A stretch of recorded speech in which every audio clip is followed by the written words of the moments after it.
अपने बेटे जीत की शादी में ये 10,000 करोड़ को डोनेट कर देते हैं।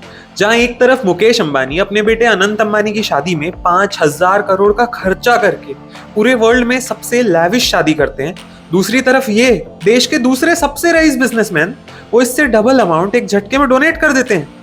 देखो, फर्क ये है कि मुकेश अंबानी एक सेकंड जनरेशन बिजनेसमैन है, लेकिन गौतम अडानी ने ये सब कुछ अपने दम पर बनाया है। और इन्हीं के बेटे जीत अडानी, जो अभी रिसेंटली शार्क टैंक पर भी आए, उन्होंने स्पेशली एबल्ड एंटरप्रेन्योर्स को सपोर्ट करने की प्लेज ली है। कोई कहता है कि इनके सक्सेस के पीछे कुछ बहुत स्ट्रॉन्ग पॉलिटिकल कनेक्शंस है और यही इनकी इतनी तेज ग्रोथ का कारण है।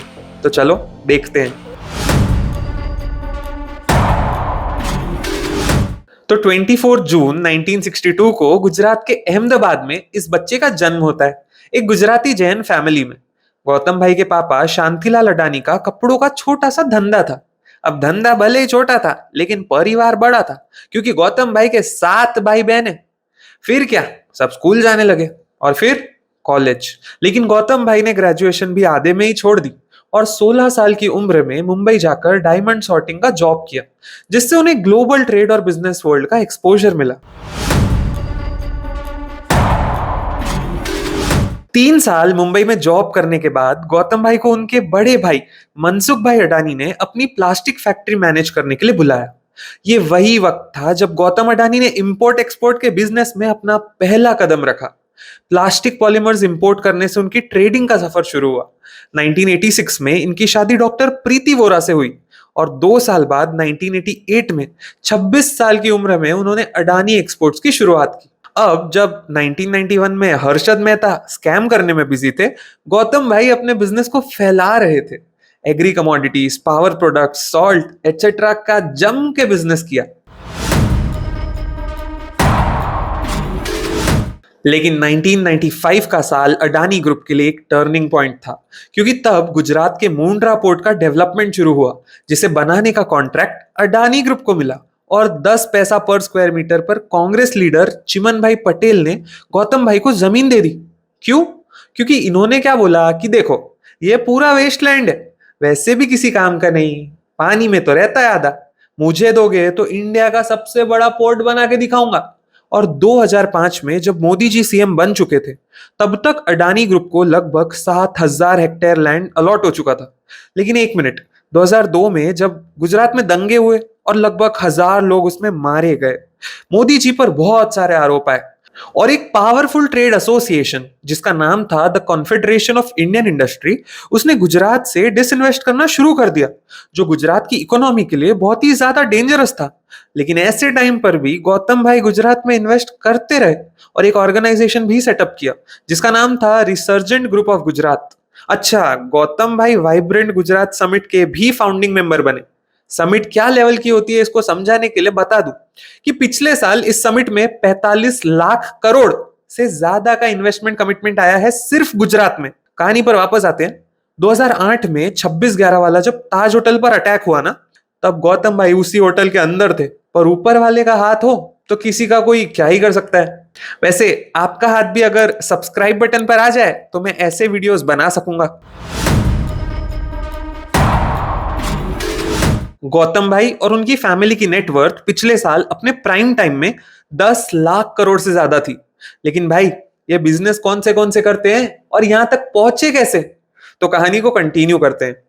मुंड्रा पोर्ट के सक्सेसफुल होने के बाद गौतम भाई ने सोचा, अब क्या करूं? तो ध्यान आया कि यार, कोयले के धंधे में बहुत पैसा है, लेकिन इंडिया में तो बड़े बड़े प्लेयर्स पहले से है और गवर्नमेंट और एनवायरमेंट डिमांड्स पूरी करते करते कोयला ही खत्म हो जाएगा। तो ये गुजराती मानस ने दिमाग लगाया, बोले मैं ऑस्ट्रेलिया से कोयला लाऊंगा और यहां बेचूंगा। तो वहां जाकर वहां की सबसे बड़ी कोल माइन के मालिक से जाकर सेटिंग कर ली और इंडिया में सबसे बड़े स्टील मेकर्स को कोयला सप्लाई करना शुरू कर दिया और आज ये कोयले के सबसे बड़े इंपोर्टर है। देखो, बिजनेस इंटीग्रेशन इसे कहते हैं। अब कोयला इनके पास था तो सोचा, यार तो मैं बिजली बना सकता हूं, और इन्होंने थर्मल पावर प्लांट बनाया। पावर प्लांट बनाने से पहले ही हरियाणा सरकार से कॉन्ट्रैक्ट भी ले लिया और आज इंडिया की largest private thermal power producer और देश के 9 स्टेट्स में पावर सप्लाई करते हैं। बिजली से पेट नहीं भरता ना, पेट तो खाने से भरता है और खाना तो गैस पे बनता है। तो भाई ने गैस भी बेचना शुरू कर दी, ओएनजीसी के साथ पार्टनर किया और गाड़ियों के लिए सीएनजी एंड घर घर पे पीएनजी मतलब पाइप्ड नेचुरल गैस का धंधा शुरू कर दिया। लेकिन इनका पेट इससे कहां भरा था। इन्होंने सोचा कि अब मुझे एफएमसीजी में एंटर करना है, यानी कंज्यूमर गुड्स बनाना है। तो सिंगापुर में विल्मर नाम की एक कंपनी थी जो रिफाइंड ऑयल बनाती थी और इंडियन मार्केट में घुसना चाह रही थी। तो गौतम भाई ने बोला कि आपका जो रॉ मटेरियल है ना वो मेरे पोर्ट से आपके पास आता है, तो वहां तक ले जाते ही क्यों, यहीं बनाओ और यहीं बेचो, वो चून है। और बस यहां से शुरू हुआ फॉर्चून, मतलब फॉर्चून ऑयल, फॉर्चून फ्रेश चक्की आटा, कोहिनूर राइस, सब गौतम भाई का ही है। गौतम भाई एक दिन रोड ट्रैवल कर रहे थे तो देखा यार बहुत हाईवे बन रहे, और गडकरी जी की स्पीड को देखकर समझ गए थे कि यार देश में जबरदस्त हाईवे बनने वाले हैं, लेकिन हाईवे बनाने के लिए तो सीमेंट लगती है। तो एक काम करता हूँ, सीमेंट भी बेचना शुरू करता हूँ। पर यार सीमेंट इंडस्ट्री के जो बड़े प्लेयर्स हैं वो इनको घुसने ही नहीं दे रहे थे। लेकिन तभी इंडिया की second biggest cement company ACC और अंबुजा के शेयर्स की ओपन बिडिंग हुई, जिसमें गौतम भाई ने कुछ ज्यादा ही पैसा लगाकर इनका मेजॉरिटी स्टेक खरीद लिए। 88,000 करोड़ रुपीस में ये डील हुई। लेकिन गौतम भाई एक जगह शांति से तो बैठते ही नहीं है। समंदर से जो आ रहा है वो सब मेरे पोर्ट से आ रहा है, तो हवा से जो आ रहा है वो भी मेरे एयरपोर्ट से आना चाहिए ना। और भाई साहब ने एयरपोर्ट लीज पे ले लिए कि मैं चलाऊंगा सारे, और गवर्नमेंट से तो अपनी अच्छी बनती ही है, इसलिए मिल भी गए।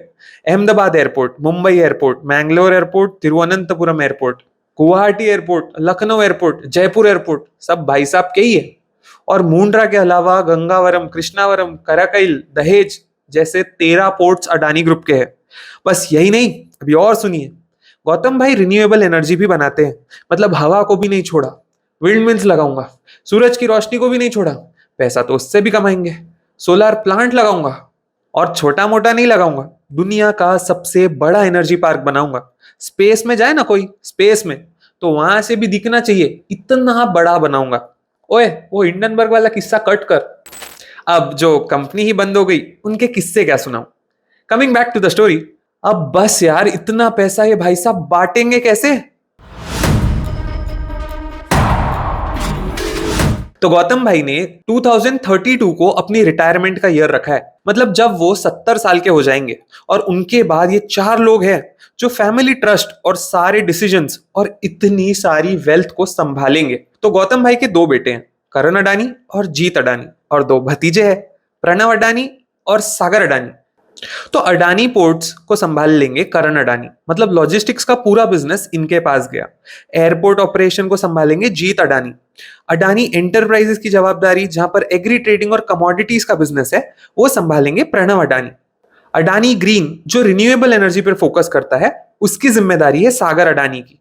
तो भाई रिस्क है तो इश्क है, ये गौतम भाई ने साबित कर दिया, और सही टाइम पर सही बिजनेस में एंटर करने से क्या होता है ये भी बता दिया। अपॉर्चुनिटीज ना हमारे सामने ही होती है, बस उसे देखकर एक्शन लेने की जरूरत है। क्योंकि जरूरी नहीं है कि आप बड़े बिजनेसमैन तभी बनोगे जब कोई फैंसी सी टेक आइटम बनाओगे। सिंपल चीजों पर भी मेहनत करके आप बड़ा बिजनेस बना सकते हो। और इस वीडियो को लाइक करके मेरा थोड़ा सा मोटिवेशन बढ़ा सकते हो।